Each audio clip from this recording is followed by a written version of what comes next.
Yung beer na to, ibubuhos ko lang sa baboy ko. Yes po, dahil ibababad natin sa beer ang karne na to. O di ba parang hamonado ang itsura. Pero barbecue lang siya.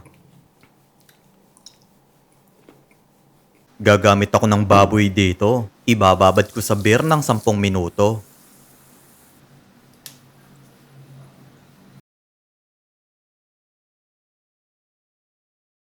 Kalahating tasang ketchup, 2 kutsarang toyo, 1 kutsarang oyster sauce, 5 bawang, kalahating tasang asukal, paprika, paminta, asin, 3 kalamansi, mantika, at maglalagay ako ng konting beer. Heto yung pinagbabaran kanina. I-mix lang natin tong mabuti.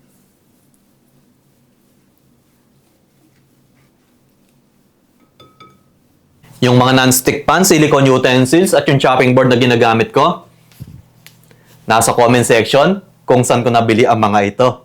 I-marinate natin yung baboy ng 3 oras.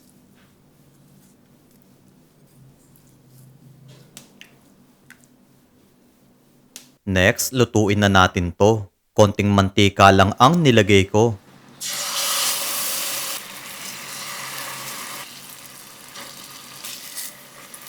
Medyo papaitimin ko lang ito, bali yung asukal lang yung medyo nasusunog dito. Then, papakuluan ko sa pinagbabaran kanina para mas lalong kumapit yung lasa.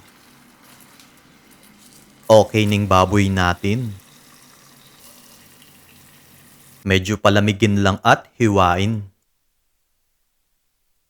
O di ba parang hamonado ang itsura. Kaya kung gusto nyo pang makapanood ng mga recipe na tulad nito, mag-follow lang kayo kay Lokong Kusinero.